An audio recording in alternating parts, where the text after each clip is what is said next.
My mic was muted.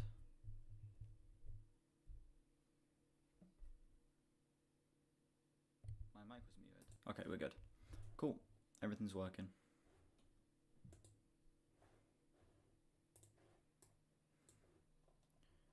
Give me just a sec. I will be getting the stream up, and I will be putting it in the Discord and whatnot, and then we will start talking about this film.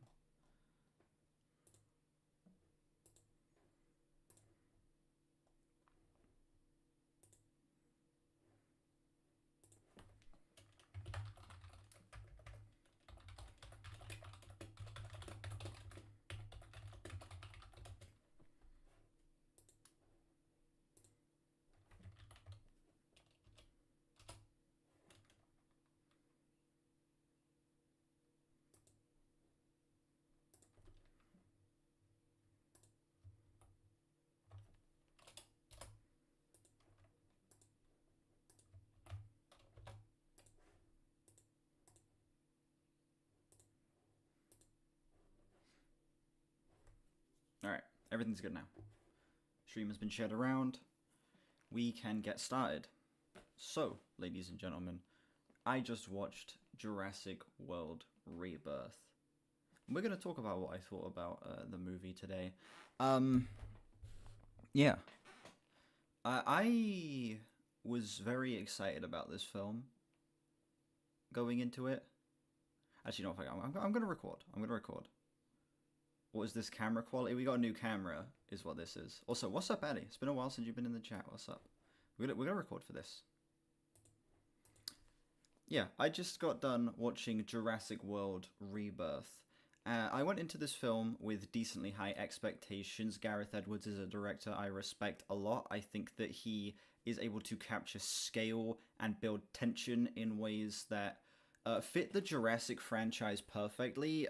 Again, he has directed a film like Godzilla 2014, which, again, he was really able to capture the scale of Godzilla, and he was able to create scenes that are genuinely tense. The Halo dive scene, you know, where everyone's up in the plane and then they jump with the flare trails behind them, and you just see brief glimpses of Godzilla fighting the other monsters. That's an example of a great scene, and I feel like he really brought that energy to this film. Gareth Edwards was able to create scenes in this film that were legitimately kind of scary at points and actually really, really tense. The big one that people are talking about is the raft scene, and I think the raft scene is the best scene in the film. They did spoil a bit too much of it with the marketing, in my opinion. I feel like the marketing gave way too much of that scene away. If you've seen all of the trailers, you've seen basically the entire thing. But actually watching it, seeing it in a cinema, again, seeing the incredible camera work as he is able to put you in the perspective of the people and show you just how big this T-Rex is, and the fucking sound design as well. It had me gripping my seat. It was an actual, like, proper white-knuckle moment in the film. It was incredible. One of the best in the Jurassic franchise, in my opinion. The sound's quiet? Is it? There you go. Mic should be a bit louder now. Should be good now. But yeah, Gareth Edwards is able to create multiple moments like that in this film. I think that, again, we're going to get into spoilers a little bit here. I'm not going to dive too deep and get into the specifics, but even the opening of the film is just a great tone setter. It starts 17 years before the events of the main film. It sees this group of scientists in the lab working on the mutants that we see in this movie. And we are introduced to the D-Rex, and, you know, you get the iconic Gareth Edwards shot where it's someone being locked behind a door in a red room before they're about to die, and the guy gets grabbed by the new mutant, the D-Rex, and he's getting, like, spun around in the air before it eats him. It's like he's able to create, like, an actual monster with the D-Rex, again, the framing, the way the animal behaves. It feels like it's ripped straight out of a monster movie, and I was a little torn on that going into this. Because the whole appeal of the Jurassic films is that dinosaurs were real, and we're seeing things that actually existed being brought into real life. Seeing like a mutant, especially something that's so far removed from a dinosaur like the D-Rex, it removes a little bit of the magic, but the design and how legitimately frightening it is to look at kind of made up for it. It's, if you're going to have just a straight up monster be put into a Jurassic film, that's how you do it, in my opinion. I'll dive a little bit into the negatives here. I don't think... Whoa, the focus. Hello? Focus on me. I'm right here. There we go. I'll dive a little bit into the negatives of the film here, because I don't think this is a perfect movie. I will say... we're going to do a ranking at the end, but I will say this is in the top half of the Jurassic franchise, in my opinion, in terms of where I would rank it. This film is not well written. The dialogue in this film, the setup of the film is very clunky. Like, it has a lot of that blockbuster, winking at the camera humor, where it'll be someone, like, screaming in a really goofy way, or it'll be, like, a character doing a quippy one-liner, and it isn't funny. There is not a single joke in this film that even got a smile out of me. I'm deadly serious. This film, the humor is so dry. There is not a single genuine laugh to be found in this. Dear Lord. And also, I think that the chemistry between the actors, it's very 50-50. I feel like the family dynamic that they have is pretty good. That we have, like, two teams on this film. We have the mercenaries and we have the family. I think the family work really well together. I think the family... they play off each other very well. I think that the performances there are all great, especially since it's like 4 actors that I'm just not familiar with at all. I think they all did a fantastic job. But the mercenaries...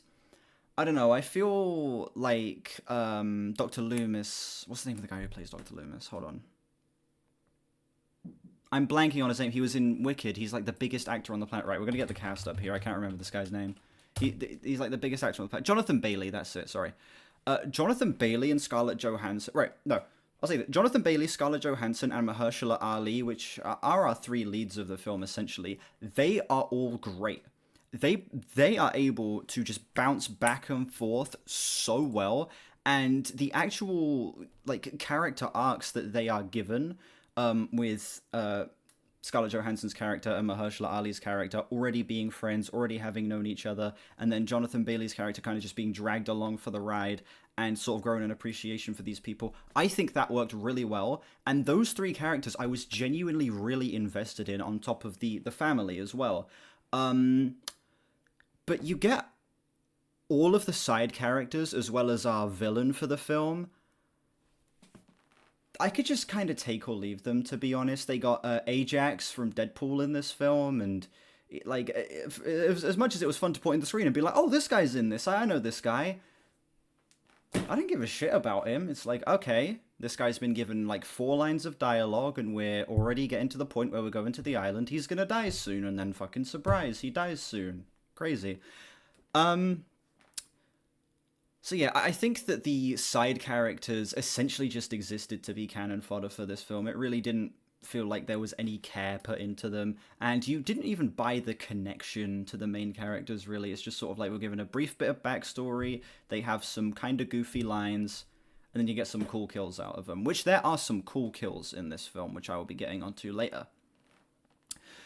So yeah, the setup for this film is such a backtrack from what the previous Jurassic World films had established, which kind of bugged me. The last 2 Jurassic World films were Fallen Kingdom ended with the dinosaurs being set free and now they're out in the world, and then Dominion was kind of a film exploring that of like, what is it like to have dinosaurs roaming around the Earth and coexisting with humans?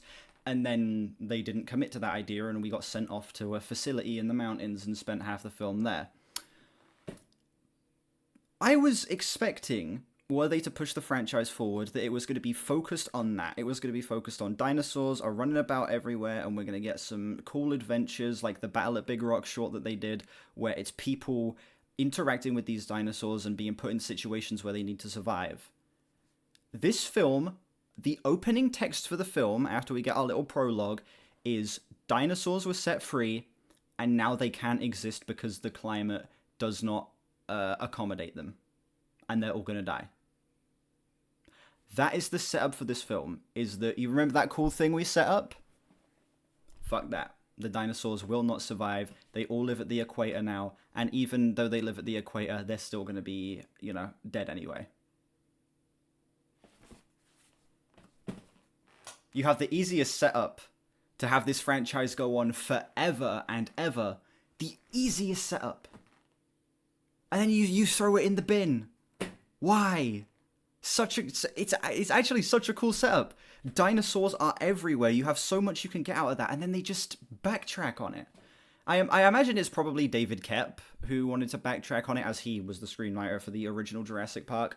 But yeah, I don't know. I don't like that choice at all. It feels like kind of a slap in the face to people who went out of Fallen Kingdom excited for that. Which, again, I remember being in the cinema after watching Fallen Kingdom, seeing the dinosaurs were everywhere, and being so excited for whatever was going to come next, and now they just backtrack on it. So that's annoying. What's up, Brian K? It means we wouldn't get more crap movies. This film's good. I know I'm talking about a lot of my negatives right now, but this film is pretty great. And we're going to get on to the great stuff now. It doesn't fill the whole screen. I know, this camera's in 4:3 for some reason, and I can't change it on OBS. So we're stuck with 4:3 me right now. Yeah, we're going to get into the positives now. This film is good, okay? I will say, this is a massive step up from Fallen Kingdom and Dominion, and I would say it's about on par with the first Jurassic World film. This movie feels like such a return to form. It feels like such a return to form. It essentially sees them being like, okay, people weren't crazy on what we were doing before. People didn't like the fact that we were turning the dinosaurs into heroes and villains. Let's just have these people... Let's firstly go with a straightforward story. We have a mission, go to an island, collect things, leave. The film doesn't expand upon that. The film doesn't go beyond that. We go to the island, we get our shit, we save this family, and we get out. I like that. It keeps it simple.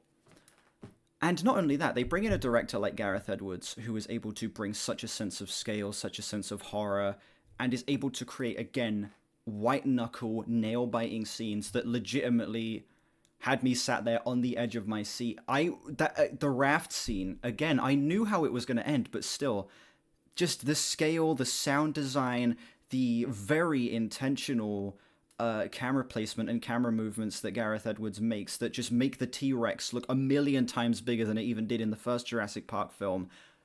It legitimately had my jaw on the floor. It is some of the most beautiful... one of the most beautiful and frightening scenes I have seen in a monster movie. It was breathtaking. It was an absolutely stunning display of what this franchise can be. And you even get that all throughout the film. The film does take a while to get set into motion. You get drip-fed little bits and pieces of dinosaurs throughout the beginning of the film. We open and we see an Apatosaurus that's kind of like laying down in the middle of a road in the street. We get like the family encountering the Spinosauruses and the Mosasaur towards the beginning of the film as well. But outside of that, it's a lot of setup, it's a lot of character moments before it punches in. As soon as we have our Spinosaur and Mosasaur encounter with the main group, every single scene is dinosaur-based. Every scene. Like, even when it like slows down to show the family like going to bed, we have a scene where the boyfriend walks off because he needs to take a piss break or whatever, and then we see like raptors and one of the new mutants. We have a moment where the characters are just kind of like walking around, climbing up a mountain and it will like just cut to a shot of like a little dinosaur moving around. This film is so focused 100% on keeping it based on the cool dinosaur shit, which is what made me appreciate it so much. It wasn't trying to do what the previous three were doing, where it was like, you'd get a pretty cool dinosaur scene, 15 minutes of downtime. Cool dinosaur scene, 15 minutes of downtime. It was constant. There was always something happening. You were never bored at any point. It was essentially 20-30 minutes of setup and then an hour and a half of just non-stop action. Legit, the final scene of this film is the final action scene. There's no epilogue at the end. There's nothing beyond that. It is the final action scene, movie over. It ends in a very similar way to Jurassic Park 3, actually. Almost exactly the same way Jurassic Park 3 ends. Well, not almost the exact same way, but it reminded me a lot of Jurassic Park 3, which... Another big thing I've seen about this film is that it is essentially Jurassic Park 3 again, which is something I absolutely agree with, but this movie's actually good, is the difference. This film has actually well-directed scenes, it has actually incredible sense of scale, and it feels like it was re-injecting the horror back into the franchise. Again, the opening sequence, the final moment where we get to see the D-Rex, some pretty cool kills in this film as well. Again, I was talking about our Ajax guy earlier. He gets mauled by a Spinosaurus, and you actually see it lift him off the boat, shake him around, drag him down into the water. There's a D-Rex kill where it rips someone's head off. Like, this film goes pretty hard with some of its kills, and I really appreciated that. We need to bring this franchise into space. I want space dinosaurs. Now, see, Chivo knows what's up. Chivo knows what's going on. I guess the final big thing I would want to talk about here is the fact that this movie is kind of insanely well paced. I was sat in the cinema, you know, like feeling like the beginning was kind of slow, but you get rewarded for that so hard because, again, for as much as you get these extended sequences, it just jumps straight into another one, man. This movie has so many, like, it hits the plot beats at such a consistent rate. It doesn't add any fat, it doesn't add any fluff. It literally just is constantly moving. It has fantastic flow. The rhythm of the film is kind of weirdly bombastic and in your face with just how fast you're moving from set piece to set piece to set piece. And I don't think that's a bad thing. I think the film greatly benefits from it with how many ideas it wanted to shove in here, getting through them quickly and not wasting too much time outside of the scenes that really matter was a great choice in my opinion. So yeah, while I don't think this is a perfect film, while it's not, the best film in the Jurassic franchise, I think this was a fantastic return to form, and I would love to see Gareth Edwards direct another film in this franchise. I would like this franchise to be something where it's just these little standalone movies, nothing that's setting up a trilogy, nothing that's connected. The closest thing we get to a connection to the original Jurassic Park films is one of our characters studied with Alan Grant. He makes a passing mention of that, and outside of that, it's its own thing. I like that. This film has a clear beginning, middle, end. It's not setting up a sequel. It's not trying to tie itself to characters we knew before. It's just these people going on this adventure. And that's what I want this franchise to be now. We've done everything we need to with connected trilogies and all of the big corporations and taking things down. Just have it be fun adventures. That's exactly what this is, and it delivered. Some rocky writing. I think that the character work could have been a lot stronger, but if you are able to put that aside and let yourself just get lost in how stunning the visuals are, how incredible the pacing is, and let yourself be gripped and engaged in the horror that is injected into this film, I think you will really like it. I would give this film a high 7 out of 10. It's good. It's really good. Maybe we could have cut the family stuff out. The family didn't feel all that necessary to the film, to be honest. It feels like they could have been left out and the film would have, maybe been a little bit tighter and we could have, not had some of the more cringy scenes that we get in here.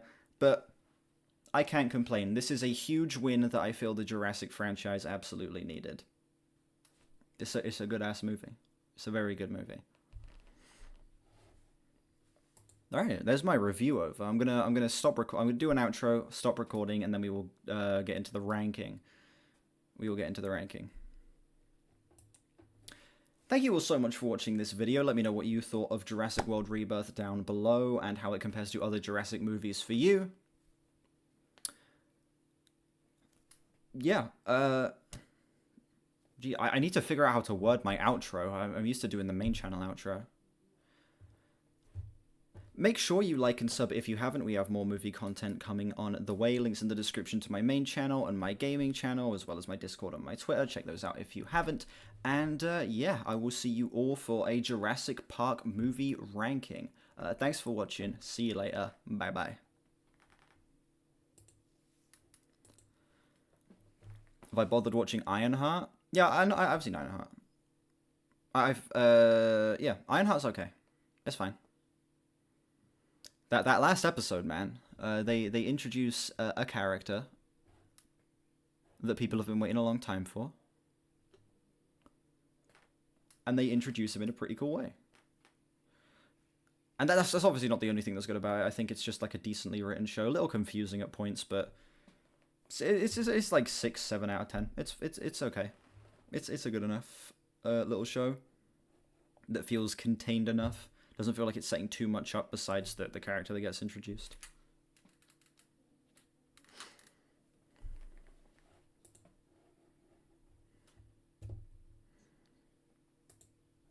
I do want to ask, has anyone in the chat watched the movie yet? The Jurassic World Rebirth? Has anyone actually watched the film? I'm going to guess the answer's no, since it only came out today.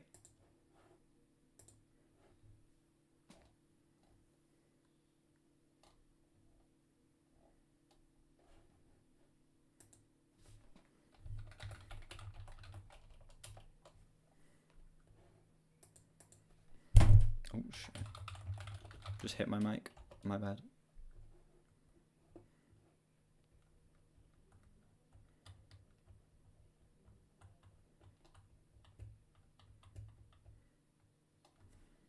I'm trying to find a list on Tier Maker where I can do a tier list of the films, but none of them have Rebirth on them yet.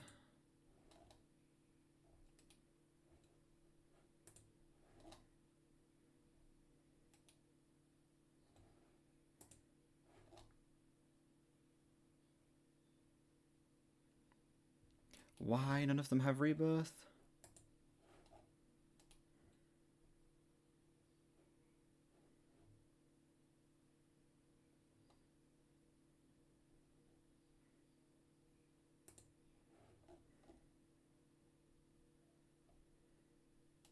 Right, I can't find a tier list with Rebirth on it. I can just add an entry in the tier list. Download a movie poster. That is an excellent point.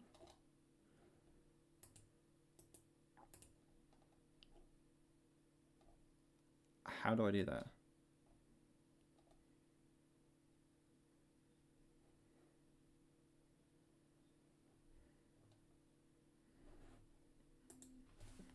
I think I just need to download the movie poster and then drag it in. Jurassic World Rebirth. Give me a sec.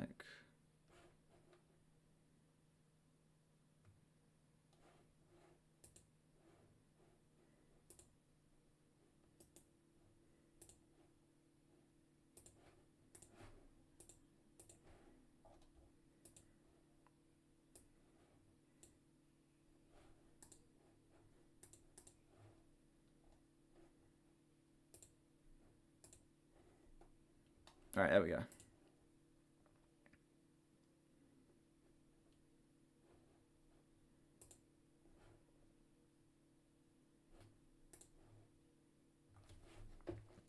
Right. Jurassic movie set in the 1800s. That could be pretty cool, but it wouldn't make any sense, like lore-wise. They wouldn't be able to, because the dinosaurs were only like first created in the 90s. So I would love to see like an 1800s film with dinosaurs in it, but it just, in terms of like the lore, I don't think they'd be able to do that. Unless they were able to really bullshit their way into it. Yeah, I'd be open to that. Sounds cool.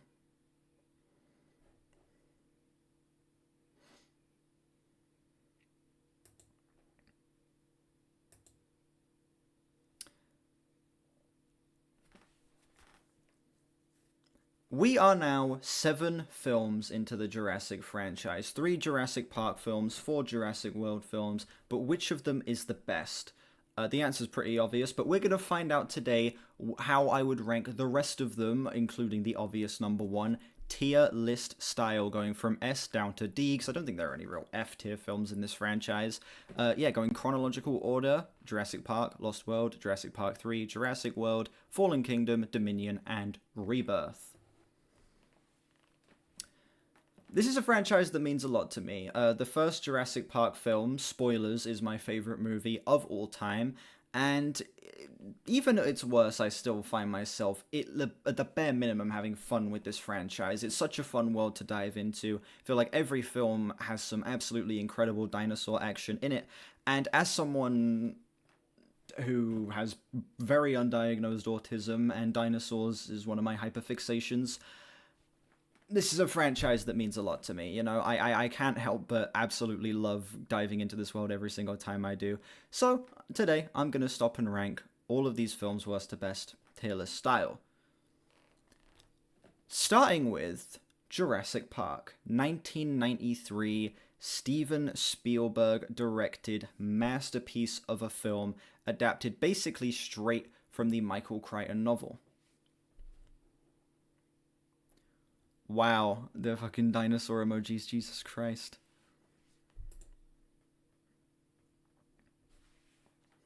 This is widely regarded as one of the greatest films of all time. I think that this film is... Where's the screen? I'm only going to show the tier list when I place them. Most of this is just going to be me on screen. This is widely regarded as one of the greatest films of all time, and for absolutely good reason. Steven Spielberg directed the hell out of this movie. Not only do we have some of the most likable, charismatic characters with some of the best actors cast in the roles: Sam Neill, Laura Dern, Richard Attenborough, Jeff Goldblum. We also get some of the most groundbreaking visual effects and stunning dinosaur sequences in any movie ever. Seriously, I don't think I can even count on one hand the amount of insanely memorable scenes in this film, both just character moments and dinosaur moments, be it the scene where they're all around the dinner table discussing the ethics of Jurassic Park, or even something like the T-Rex escape. Every single part of this movie is bursting with style and has so much care put into every single minute detail, every single line, every single bit of visual effects. All of it is flawless. It's also a movie that is able to grip you, even though it takes so long to get into the action. The first, 40 minutes of this movie are spent just with our characters. You get the little prologue with the raptor, but outside of that, we spend the majority of this movie with our characters, with no action, just brief glimpses at the dinosaurs, and then it just kicks into action around the 40-45 minute mark, and you are strapped in the entire rest of the way through the film.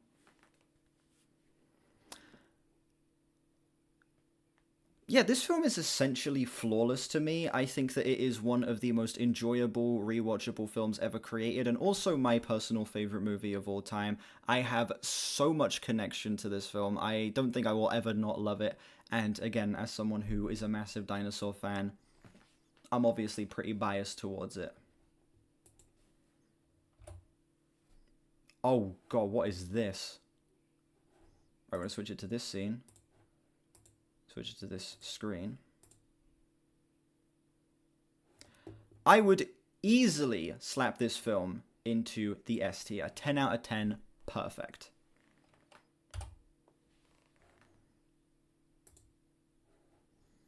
How's the new Jurassic Park movie? You will see when I get onto it on the tier list here.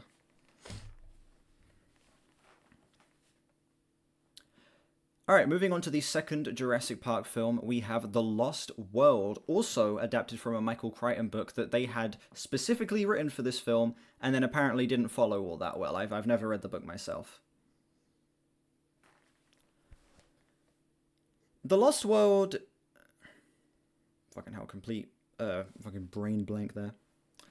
The Lost World is a fun enough movie, but a sequel that did not need to exist, same as every film that will be proceeding on this list. Some absolutely incredible set pieces. It amps up the scale from the first movie, bringing it, you know, across an entire island where the dinosaurs are roaming free, and then at the end you get the T-Rex running through San Diego. And I think this honestly has some scenes that exceed the first movie in just how thrilling, entertaining, and tense they can be. But the writing in this film is not good.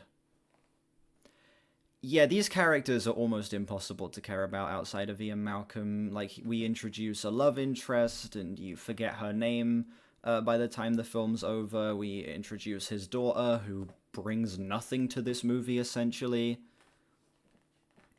And on top of that, you have side characters like Nick Van Owen, played by Vince Vaughn, who, despite having immense talent portraying these roles, are not able to stand out among, you know, this cast of just essentially blank faces.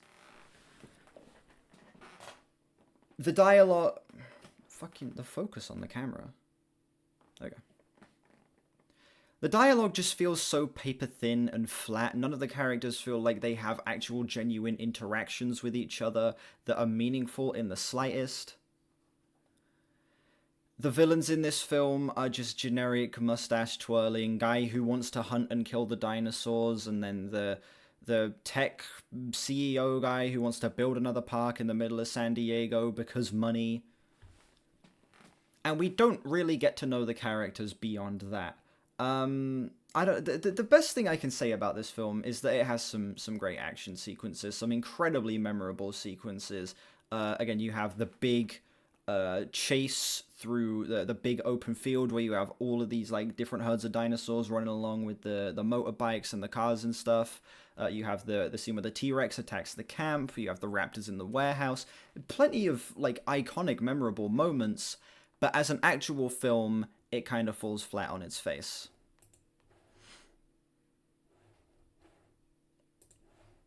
Right. I would put this movie in the C tier. It's not bad, but come on, it doesn't really need to exist.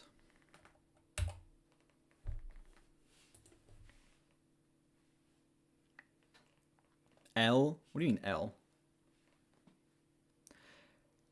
Jurassic Park 3 is not a good movie, okay? Jurassic Park 3 is easily the weakest of the entire franchise, in my opinion.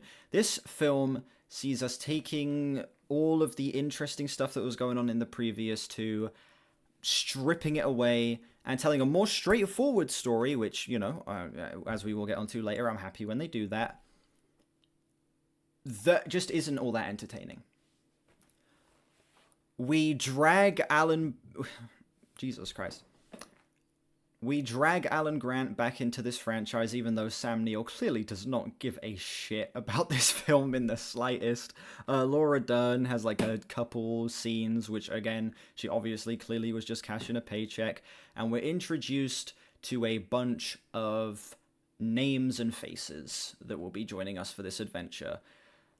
We have mercenary guys who are there. We have Eric and Amanda. Is the wife's name Amanda? I don't remember the wife's name. We have Eric and wife who are going to the island to save their son. And then we have the son, No, the son's name is Eric. What's the dad's name? I don't, see, I can't even remember their names. The only reason I can remember the son's name is because it's shouted so much throughout the course of the film. They say it like 50 times. Yeah, this easily is the worst character work out of the entire franchise. Absolutely lifeless, plastic performances slapped onto these characters that feel like there's about as much effort being put into the writing as there is in the setup of the film. That setup being the kid that we're introduced with in the film is on a boating trip with his stepdad, and they go towards one of the dinosaur islands, and then the people that are down on the boat while they're parasailing or whatever suddenly disappear, and then they're forced to go onto the island, and the stepdad dies off screen. That's some genius writing right there. The film has a couple of really memorable scenes. I actually think that the dinosaur scenes themselves, for the most part, are pretty great. The stuff with them communicating with the raptors using a vocal cord is really, really, really stupid. I thought that every single scene where that's implemented, well, it's properly implemented only really in the final scene of the film, and it's one of the stupidest things I've ever seen in a movie. Yeah, all of that stuff is really bad. But you get the Spinosaurus in this film, okay? The Spinosaurus is maybe my favorite dinosaur in the whole Jurassic franchise, just simply due to the fact that the design and the way that it is used in this film is pretty... It's pretty incredible. I'd arguably say it's maybe better than, like, how the T-Rexes are used in The Lost World. Yeah, it is one of the coolest things they have ever put in this franchise, and the fact that we didn't get another Spinosaurus appearance until Rebirth is criminal. Like, obviously they should have put that shit in Dominion, dude. Absolutely criminal that they didn't. We also get the birdcage scene, which is an actually pretty horrific moment that, again, sees them injecting some more scares into the franchise, some great practical effects as well with the baby pteranodons and shit. I just wish the entire film could have had as much effort be put into that, dude. I really do think that this just crumbles and dies because of how bad the writing is. Oh, wrong scene. I would put Jurassic Park 3 in the D tier. Not the worst thing on the planet, but man, this movie is not good.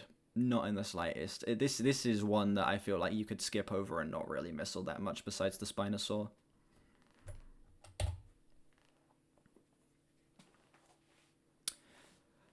Alright. Alright, ladies and gentlemen, over a decade later, Universal decided we want money. It's time to reboot Jurassic Park. And they gave us Jurassic World. The star-studded cast. You got Chris Pratt, Bryce Dallas Howard, other popular actors whose names I cannot remember right now. Vincent D'Onofrio's in this film. And they upgraded it for modern audiences with a fully realized park, with bigger, scarier dinosaurs, and the introduction of mutants into the franchise with the Indominus Rex.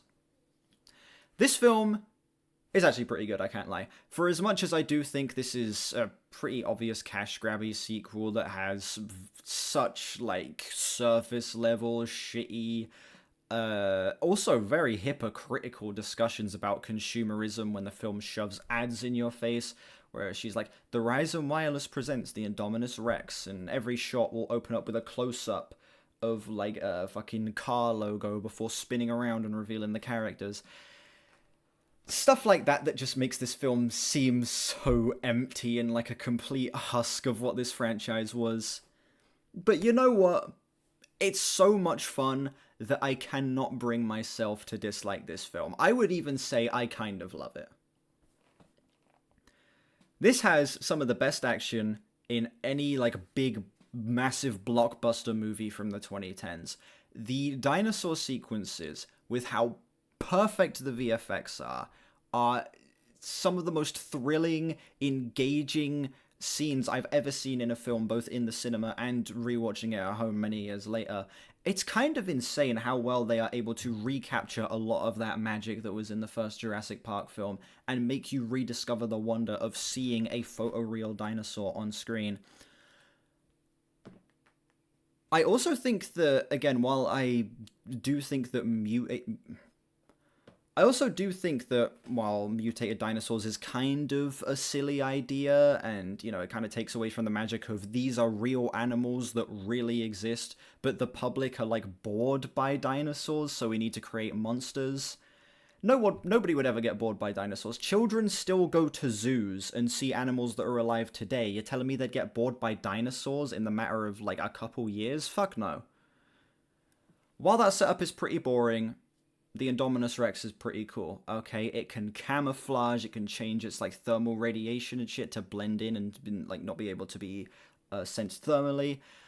And it can also, like, control the other dinosaurs because it's an amalgamation of, like, a bunch of different shit. It's a Frankenstein's monster of so many different dinosaurs. You see it communicating with the T-Rex, you see it communicating with raptors and having the raptors turn their backs on the humans and whatnot. Stuff like that they throw in here that is genuinely so creative and imaginative, and you're able to tell that they can create a pretty genuinely terrifying monster here. I don't know, it bumps this film up a decent bit for me. While I do think that this is such a paper-thin concept, rebooting Jurassic Park, and it's a very hypocritical film that tries to comment on consumerism while shoving products down your face, it's a fun watch. I fall for the consumerism every time. I'm saying. And I would slap Jurassic World into the A tier. I'd slap it into the A tier. And yes, I will do more rankings, absolutely. When I watch 28 Years Later, I'm going to rank the 28 days, weeks, and years later movies.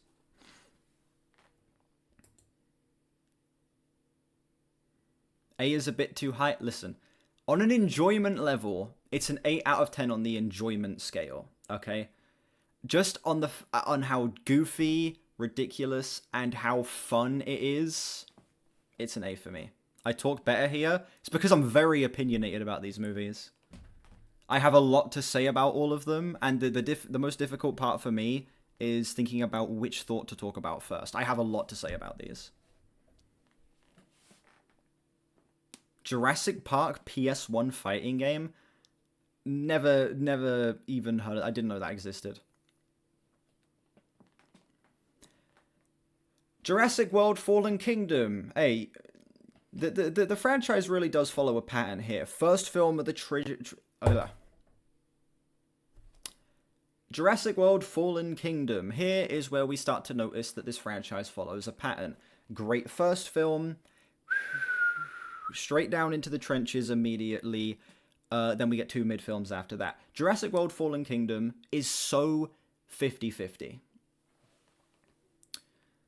Bayona is able to bring some actually genuinely great horror elements into this. Like, the back half of the film feels like a haunted house movie where the Indoraptor escapes and you see it crawling around, blending in with the shadows, like putting its hand out like the xenomorph in Alien, and just it genuinely is able to creep me out and make me feel uncomfortable at points. But good God, this is the worst the characters get in any Jurassic film. Fucking hell, the writing here is so miserable. The film gets off to a pretty great start, establishing a very serious tone that the volcano on Isla Nublar is going to explode, all the dinosaurs are going to die, and we are in this desperate hurry mission to go out and save them. And then once you actually get to the island and the dinosaur action begins, it just gets so goofy. We get these 2 side characters, one of them played by Justice Smith, and the other one, I forget the actress's name who plays the other character. Just these 2 people who were thrown in there for comedic relief, where Justice Smith is screaming all the time, and the other girl is like the smart ass who's always like pushing her glasses up and being like, actually, if you think about it, the dinosaurs, you're not going to be able to control them, and they're going to eat you, and blah, blah, blah, blah, blah, blah, blah, blah, blah. They make me want to rip my ears off every single time they speak. They somehow get these characters better in Dominion when they have like 5 minutes of screen time each.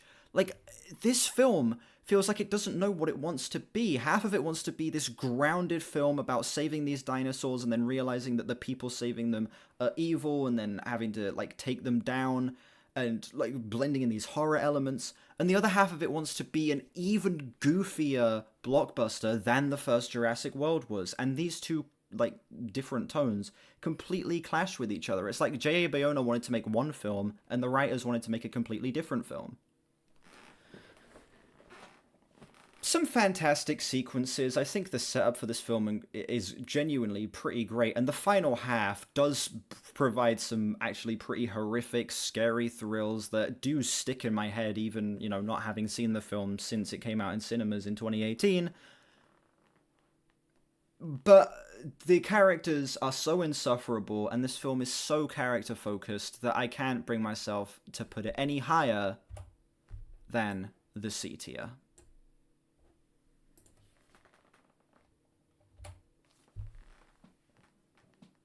pretentious 4:3 ratio. OBS just did this for some reason. On Streamlabs it's 16:9, but OBS made my camera 4:3. So this video is going to be in 4:3. I'm going to set that setting on DaVinci so that the video's in 4:3. ZKG going to be in shambles after seeing this? Listen. I don't care what Gage thinks, okay? I have the correct opinion.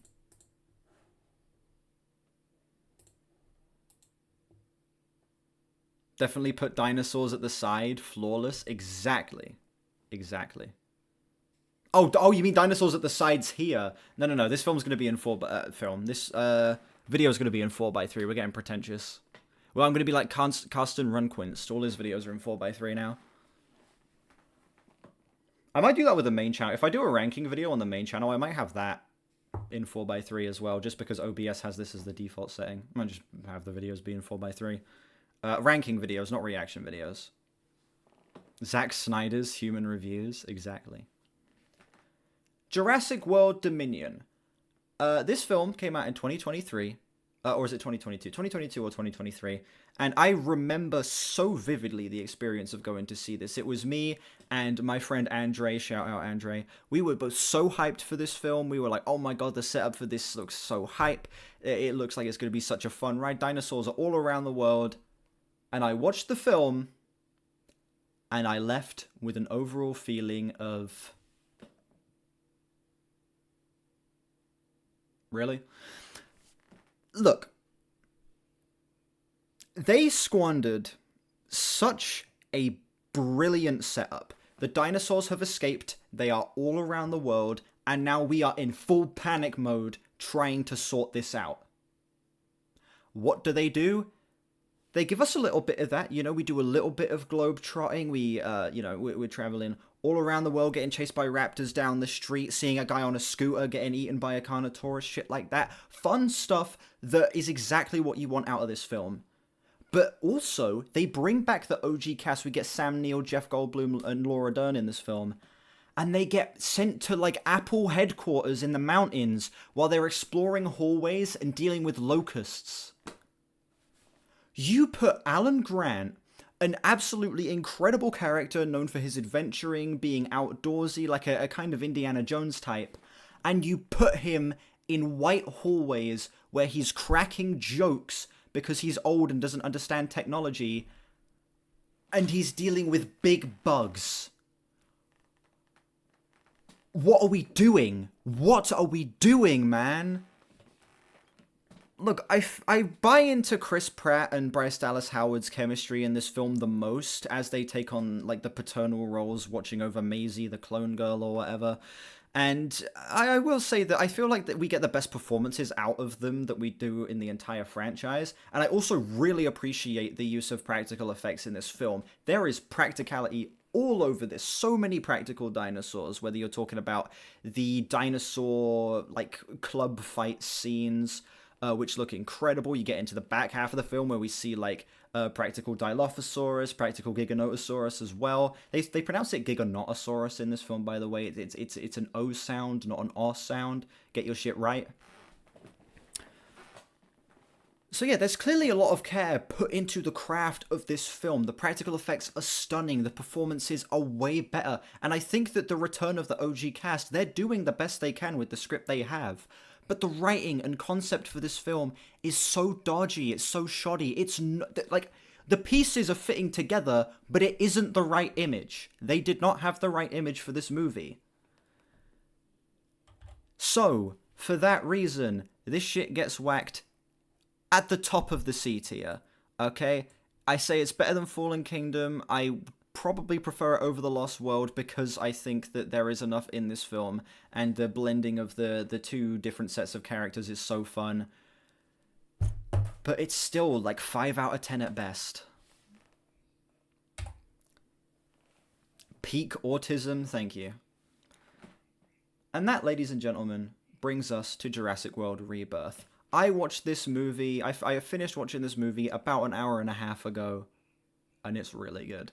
Okay, this film is the win that the Jurassic franchise needed.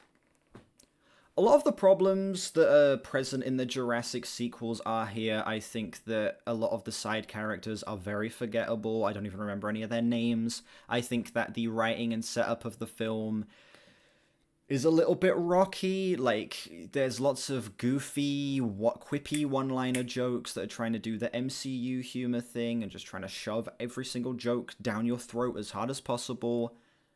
But at the same time, you get characters you actually really care about in our main cast, and easily the best action we've had since the first film.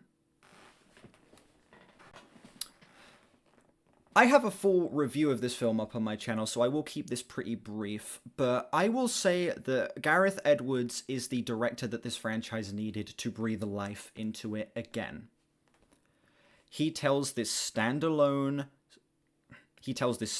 story, not connected to any of the other Jurassic... Oh, fucking hell, man.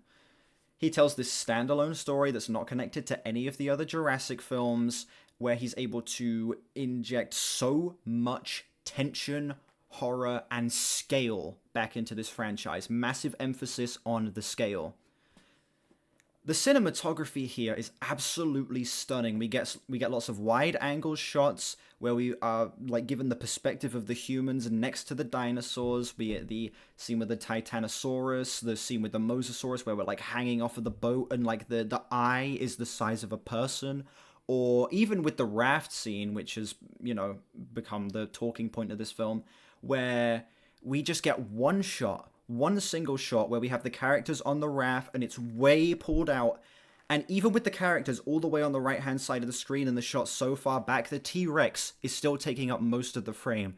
It's just stuff like that that makes the film feel a million times larger than even the original Jurassic Park did. It moves at a breakneck pace, we care about the characters, the action sequences are fantastic, and we easily get the best use of mutants in these films. Even if, you know, they didn't need to be in here and they don't really add anything, they look pretty badass. The flying raptors as well as the D-Rex, so it provides for some pretty tense scenes, some of the tensest scenes in the entire Jurassic franchise in general. So, for that reason, despite the fact that I do think the film has some pretty glaring issues, this lands solidly in the B tier for me, and I would move the first Jurassic World film, down to the B tier as well.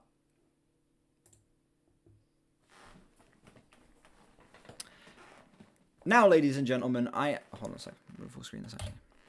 Now, ladies and gentlemen, I am going to go through and rank all of these films worst to best within their respective tiers. Some of these are going to be pretty obvious, but other ones, you know, I'm going to have to sit here and really think about where I would place them within the tiers. So, last place is obviously Jurassic Park 3, easily the weakest of the franchise in my opinion, though still not a terrible film. It's like a 4 out of 10, 4 out of 10, not the worst thing on the planet.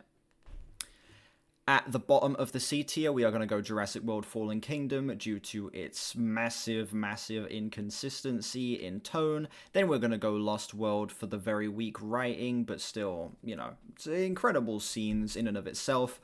Then we are going to go Dominion, which tops out the C tier because I think the blending of the OG and new cast is pretty great. I feel like some of the humor scenes work a little better. But again, a squandered opportunity. This film could have been so much better and so much more than it was. In the B tier, as of right now, I am going to put the first Jurassic World over Rebirth. I do think that Rebirth has the opportunity to go above Jurassic World, you know, given time, given maybe another watch in the cinemas at some point soon. But as of right now, I think the original Jurassic World just has a little bit more of that memorability factor, and I think that some of the action sequences in that film are just a little bit more memorable. But topping out the list in the S tier is, of course, Jurassic Park, my favorite movie of all time. Nothing will, in the Jurassic franchise, will ever probably even reach the S tier, let alone beat this thing. Yeah. This is a perfect 10 out of 10 movie, trumps everything else. This is the only one you need to watch, but I would also recommend watching these two because they're both pretty great as well.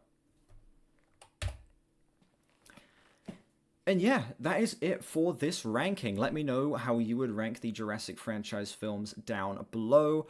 Yeah, I'm interested to see people's thoughts on this. I see a lot of people very split on Rebirth, very split on what their favorite film in the, sequels is in general. Obviously, everyone's favorite is the first film, but I would be fascinated to see how all of you people at home would rank these films, worst to best. You can tier them out, do it as like a worst to best ranking. I don't care, just give me your thoughts.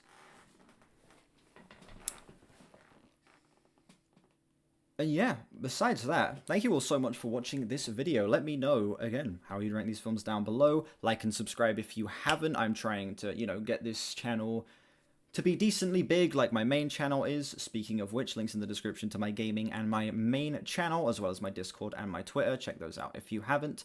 And yeah, I will see you all whenever I next stream or upload. Bye-bye. Did I see your last comment? It's also nearly 2.5 hours long, making Dominion the longest film in the franchise. Bonus song? Yeah. We should rank MCU stuff in the future. It would be long. When Fantastic Four comes out, maybe. Because after Fantastic Four, we're not going to be getting anything until Spider-Man. No, Punisher next year. Next year's going to be kind of insane. We're getting Punisher special, Spider-Man movie, Avengers, and Daredevil season 2. Eyes of Wakanda will be out in August. I don't give a shit about that. Don't know there was an extended edition of Dominion. I did not know that.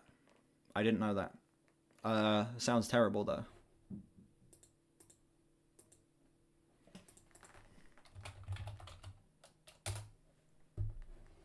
Anyway, let's do Framed, ladies and gentlemen. Let's do Framed.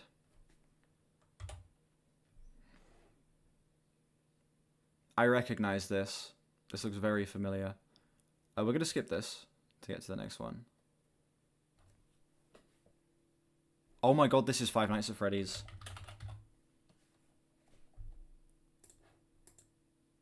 Wow. Five Nights at Freddy's.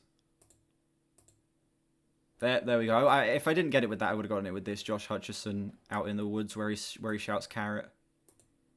It's too easy. Too easy.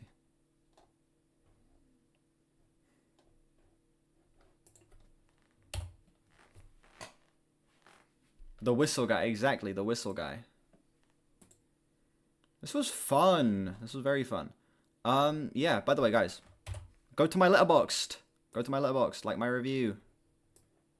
Power review, decently lengthy review of the film over there. Please check that out. Impromptu music stream, 7 hours. No. I'm going to be streaming tomorrow. By the way, I do want to let you guys know now. I'm going to say this on the stream tomorrow. I'm not going to be able to do Friday. It is someone's 50th birthday that I'm going to have to go to on Friday. So, I'm not going to be able to stream, unfortunately.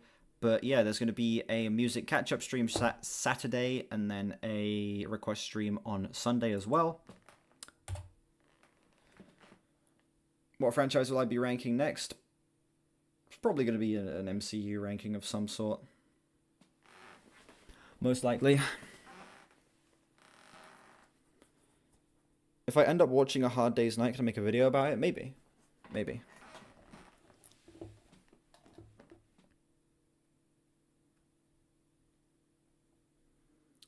I think that's it. I did not see the Project Hail Mary movie trailer. I'm missing too many songs. Yeah. I'm a movie content creator now. This channel is going to be the main focus from now on, ladies and gentlemen. No more music. No, but seriously, I do want to start using this channel more. I've been neglecting it. I did read your message, the Hard Day's Night thing. If I watch that, I will, at the bare minimum, probably make a short on it.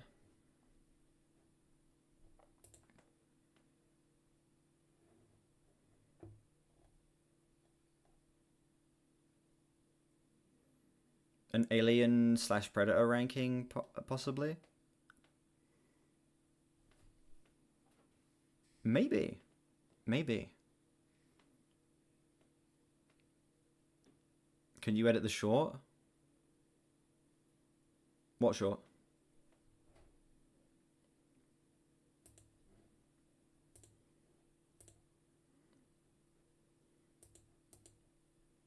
Wait, you have a new batch of shorts to send me, don't you? I uploaded the last one in that previous batch you sent.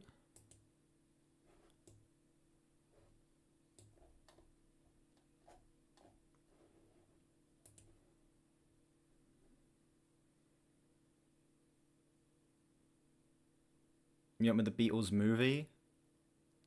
Sure. Sure. I've not seen the Blade Runner films. I've not seen either of the Blade Runner films. So I need to watch those at some point. Maybe a director ranking could be fun. I could finish off Wes Anderson's catalogue and then rank every Wes Anderson film or something like that, because he had the Phoenician Scheme come out recently. Get ready for 30 more shorts. I'm so ready. I'm just being drip-fed content. Also, Chivo, send over the Supertramp reaction. Finished my re-listen. I put my updated thoughts in the Discord. Let me find this shit. Hold on.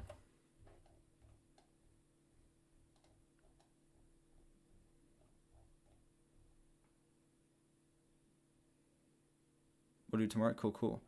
Yeah, just finished my Breakfast in America re-listen. I need to stress. Yeah, that closing song is insane, dude. That extended instrumental section is literally one of the most heavenly things I have ever heard. Absolutely insane shit. So good. Yeah, I still give the album the same score, roughly. No thoughts really shifted all that much outside of the opener growing on me, but yeah, as of right now, still a 9. Advertise the other channels in shorts.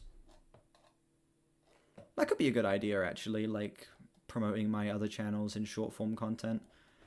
As well as community posts, too. Absolutely, community posts would probably be a good way to start that.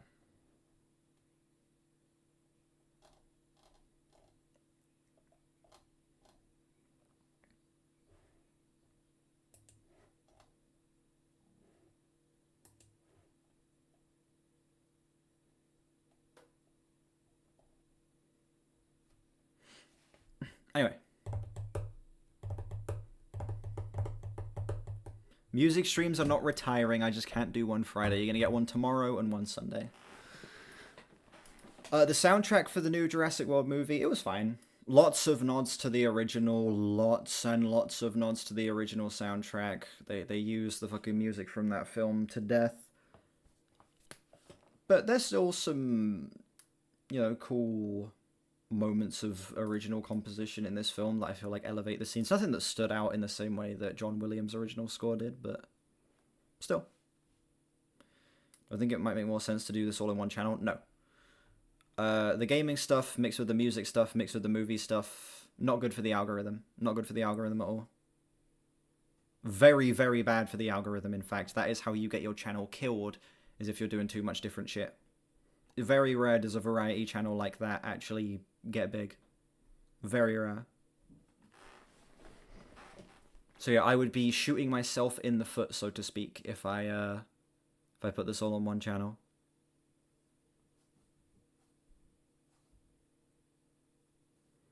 They couldn't get him to do it. Actually, I need to see who did the soundtrack for the new film. Who did the soundtrack for Jurassic World Rebirth? Alexander Desplat. Oh, Michael Giacchino did the previous Jurassic World films. We love Michael Giacchino. Not familiar with this guy. Oh, he did the Grand Budapest Hotel, French Dispatch, Harry Potter. Oh, Shape of Water as well. Guillermo del Toro's Pinocchio. He's done a whole bunch of Wes Anderson. A whole bunch of Harry Potter. In Twilight. Where's the Guardians? Jurassic World Rebirth. Huh. Do I watch Penguin Zero? I do. I do. So they got a guy who's kind of been going crazy with his compositional work to do the soundtrack for this film. So you know what? Yeah, 63, it said there. Being just 63 and having that much under your belt is impressive. Very impressive.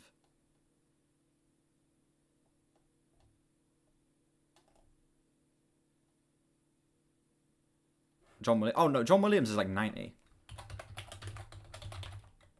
93 or something, I want to say. Yeah, 93. On the dot, 93. Old ass man.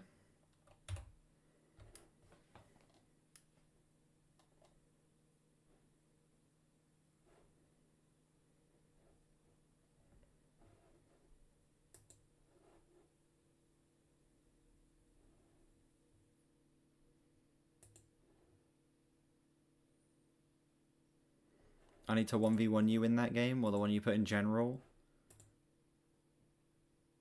Warpath, Jurassic Park, Fighting Dinos video game. Wow.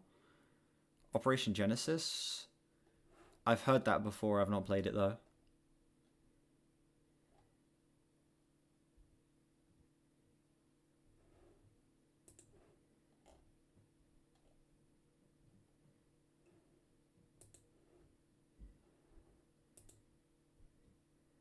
Jurassic Park theme park game.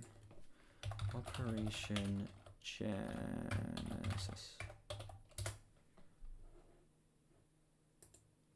Oh, it's this.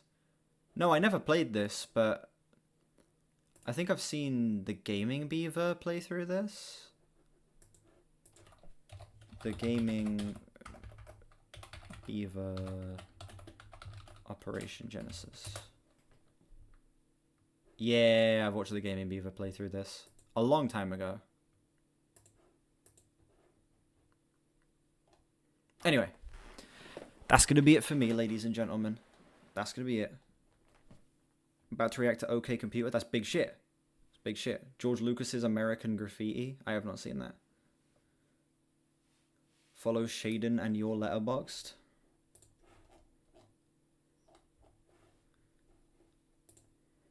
Okay, I don't use Letterboxd too much. I literally just log films and then log off.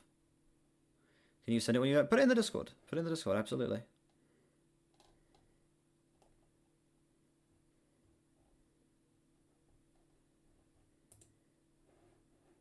I already follow you, Chiva.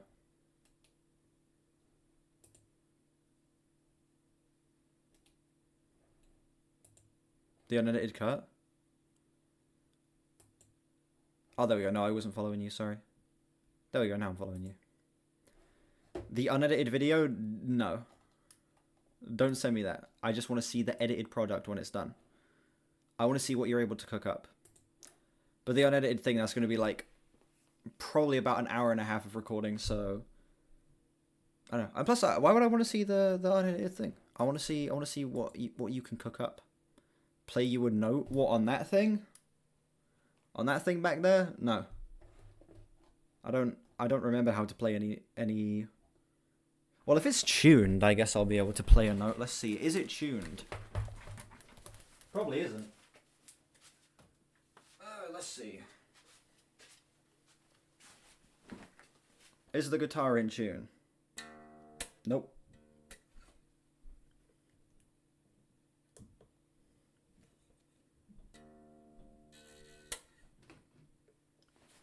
Yep, out of tune.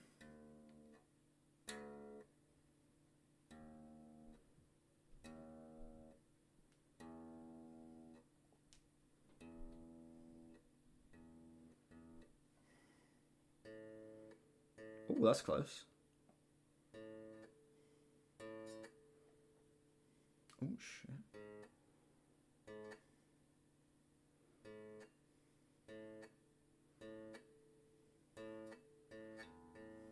Oh, yeah. D is still in tune. G, not quite.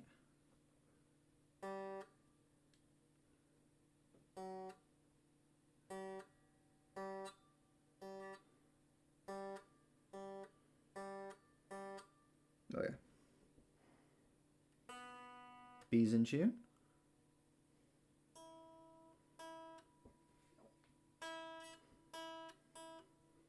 He needs to be a little bit tighter.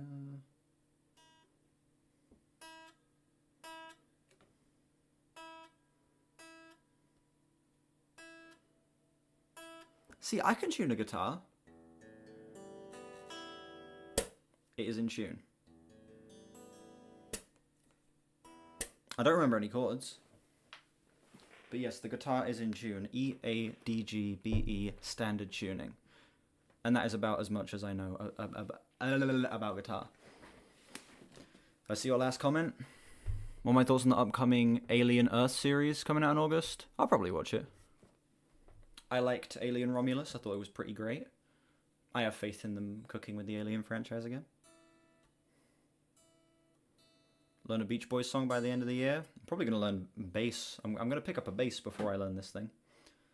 So I'm going to be spending... Once I get my drums, it's going to be drums and bass for me. And then eventually, I'll be moving on to this.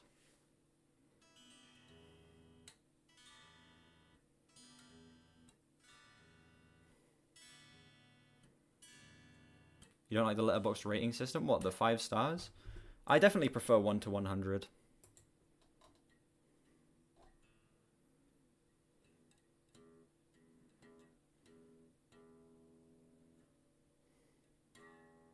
Make a song by the end of the year, show I'm better than Noel Gallagher. Exactly. Exactly. Anyway, I am going to hop off now. I'm done. Alright, I've done enough blabbering. We've extended the stream by about 15 minutes. And no, I'm not excited about Happy Gilmore 2. That shit's going to suck. That shit's going to be terrible. It's going to be so very bad. Come Together and Drive My Car's a great place to start on bass. And you think I want to start with the Beatles? I did that with drums. I got given Beatles songs when I was starting. Shit was boring. Okay, I want to go straight into playing prog metal immediately. Nah, but seriously though. That's it for me. Chivo, Ryan K, Shaden, Godzilla, Zayraya. What's my review of the original? It's like a 9 out of 10 film. Iconic comedy, so good. Everyone who's been here, thank you for being here. Gonna get these videos edited at some point. And yeah. I will see you guys tomorrow on the main channel for a music request stream.